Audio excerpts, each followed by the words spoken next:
Halo semuanya, kembali lagi bersama saya Nadilia Dewi Lestari.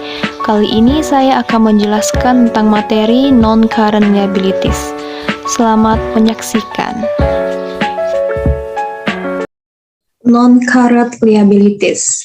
Non-current liabilities kesepakatannya tidak disebut liabilities tidak lancar, tetapi kita menyebutnya sebagai liabilitas jangka panjang. Liabilitas jangka panjang ini diselesaikan dalam waktu lebih dari 1 tahun atau lebih dari 1 siklus operasi normal perusahaan. Jenis-jenis liabilitas jangka panjang. Yang pertama, hutang obligasi. Yang kedua, hutang wesel jangka panjang. Yang ketiga, hutang hipotek.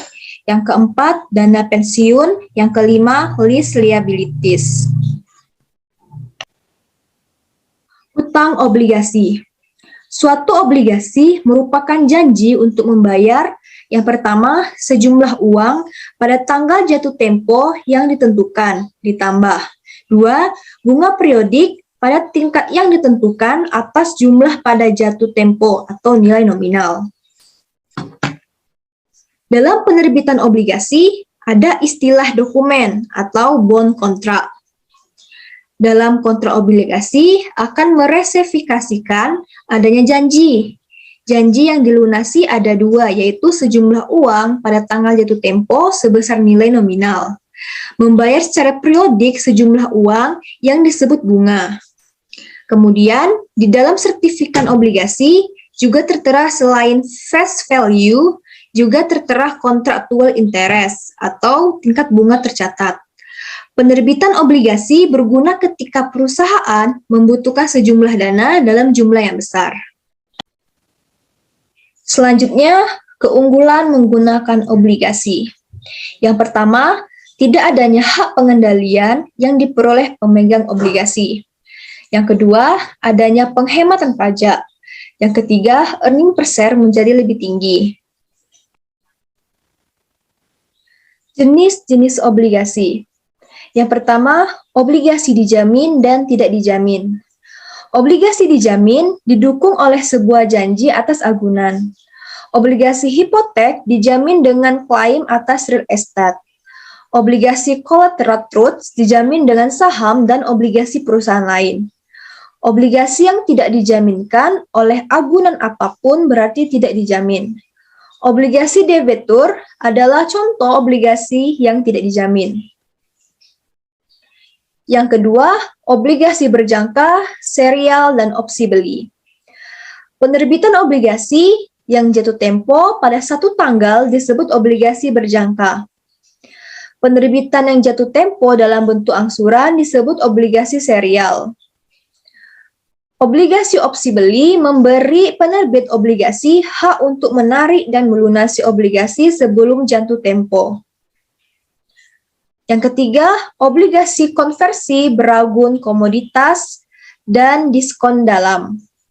Jika obligasi dapat dikonversi menjadi sekuritas lain dari perusahaan untuk jangka waktu tertentu setelah penerbitan, maka obligasi tersebut adalah obligasi konversi. Ada 2 jenis obligasi yang diciptakan untuk menarik modal dalam kondisi pasar yang ketat. Obligasi beragun komoditas dan diskon tinggi. Obligasi beragun komoditas juga disebut obligasi terkait aset dapat ditukarkan dengan ukuran komoditas. Obligasi diskon dalam juga disebut obligasi debetur tanpa bunga. Dijual pada harga diskon yang memberikan jumlah bunga kepada pembeli pada saat jatuh tempo. Yang keempat, obligasi terdaftar dan bearer atau coupon. Obligasi yang diterbitkan atas nama pemiliknya adalah obligasi terdaftar dan memerlukan penyerahan sertifikat dan penerbitan sertifikat baru dalam menyelesaikan penjualan. Namun, obligasi bearer atau kupon tidak dicatat atas nama pemilik dan dapat dipindah tangankan dari satu pemilik ke pemilik lainnya. Yang kelima, obligasi penghasilan dan pendapatan. Obligasi penghasilan tidak membayarkan bunga kecuali jika perusahaan penerbit mendapatkan keuntungan. Obligasi pendapatan disebut demikian karena bunga yang dibayarkan dari sumber pendapatan tertentu biasanya diterbitkan oleh otoritas bendahara, distrik sekolah, kabupaten, otoritas jalan tol, dan badan pemerintah. Selanjutnya, menentukan harga jual obligasi. Yang pertama, permintaan dan penawaran. Yang kedua, relative rates. Yang ketiga, kondisi pasar. Yang keempat, kondisi ekonomi dari suatu negara. Untuk menentukan berapa harga dari suatu obligasi, ada 3 cara, yaitu yang pertama, kalau dalam sertifikat obligasi sudah disebutkan berapa harga jualnya, maka pakai langsung harga jual itu sebagai harga yang dicatat sebagai harga jual obligasi. Yang kedua, jika disebutkan kursnya, maka kurs tersebut dikali dengan nilai nominal. Yang ketiga, tidak disebutkan berapa kurs, berapa harga jualnya, tetapi yang disebutkan hanya nilai nominal, berapa contractual interest, berapa market interest. Maka cara untuk menentukan present value ada 2 yang kita present value-kan. Yang pertama, present value kan face value atau nilai nominal. Yang kedua, present value dari bunga yang dibayarkan secara periodik atau annuity. Istilah terkait dengan obligasi itu berhubungan dengan tingkat bunga. Yang pertama, stated coupon atau nominal rate, yaitu tertera dalam bond indenture. Kemudian, istilah-istilah lain dari itu digunakan untuk menghitung berapa bunga yang dibayarkan secara periodik. Cara menghitungnya yaitu contractual interest dikali nilai nominal. Yang kedua, market rate atau yield, yaitu tingkat bunga yang dikehendaki oleh investor, di mana yang menjadi acuan tingkat bunga di pasar. Ini digunakan untuk menghitung berapa beban bunga yang akan dicatat oleh perusahaan yang menerbitkan obligasi. Caranya, market interest dikali carry amount atau nilai catat dari obligasi.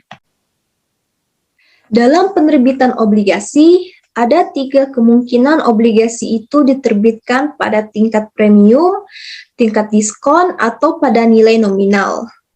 Kalau seandainya kontraktual 8%, kemudian tingkat bunga pasar 6%, maka obligasi diterbitkan pada tingkat premium. Tetapi, jika sama kontraktual 8%, market 8%, maka obligasi sama dengan nilai nominal. Tetapi kontrak 8%, market 10%, maka obligasi diterbitkan pada tingkat diskon. Ada 3 cara untuk membedakan obligasi itu dalam tingkat premium, diskon, nominal. Yang pertama, kalau seandainya nilai nominal sama dengan harga jual, maka itu diterbitkan pada nilai nominal. Kalau seandainya nilai nominal lebih besar dari harga jual, maka ia diterbitkan pada tingkat diskon. Kalau seandainya harga jualnya lebih besar dari nilai nominal, maka diterbitkan pada tingkat premium. Yang kedua, dengan melihat kurs. Kalau kursnya adalah 100%, maka diterbitkan dalam nilai nominal. Kalau kursnya di bawah 100%, itu diterbitkan pada tingkat diskon. Kalau kursnya di atas 100%, maka diterbitkan dalam tingkat premium. Yang ketiga, dengan membandingkan antara kontraktual dengan market interest. Kalau kontraktual dengan market interest-nya sama, maka diterbitkan pada tingkat nominal. Kalau kontraktualnya lebih kecil dari market interest, maka diterbitkan dalam tingkat diskon. Kalau kontraktualnya lebih besar dari market interest, maka diterbitkan dalam tingkat premium. Selanjutnya yaitu amortisasi. Ketika obligasi diterbitkan pada tingkat diskon atau premium, terdapat selisih antara selling price dengan nilai nominal. Selisih itulah yang harus diamortisasi. Artinya, perusahaan akan memperhitungkan berapa yang akan dialokasikan untuk sebagai penambah bond payable secara periodik, kalau ia adalah diskon. Atau berapa jumlah yang akan mengurangi bond payable secara periodik kalau ia premium. Sehingga nanti carrying amount pada saat tanggal jatuh tempo, baik itu premium atau diskon, maka pada tanggal jatuh tempo, carrying amount-nya pasti harus sama dengan nilai nominal. Selanjutnya, hutang wesel jangka panjang. Hutang wesel jangka panjang itu perlakuan akuntansinya sama dengan obligasi. Yang sama yaitu yang pertama, cara menentukan berapa nilai dari notes payable yang diterbitkan.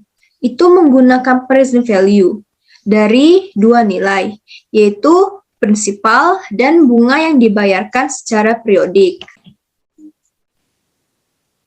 Yang kedua, perusahaan juga melakukan amortisasi premium atau diskon selama umur dari notes payable.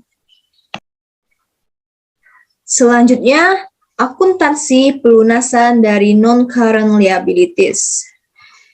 Itu ada 4 kemungkinan pelunasan dari long-term notes payable. Yang pertama, obligasi itu dilunasi tepat pada tanggal jatuh tempo. Yang kedua, obligasi dilunasi lebih cepat dari tanggal jatuh tempo.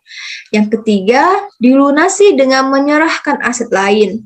Yang keempat, dilunasi melalui modifikasi of terms atau tidak dibayar atau dilunasi dengan menggunakan cash, tetapi ia melakukan modifikasi kesepakatan.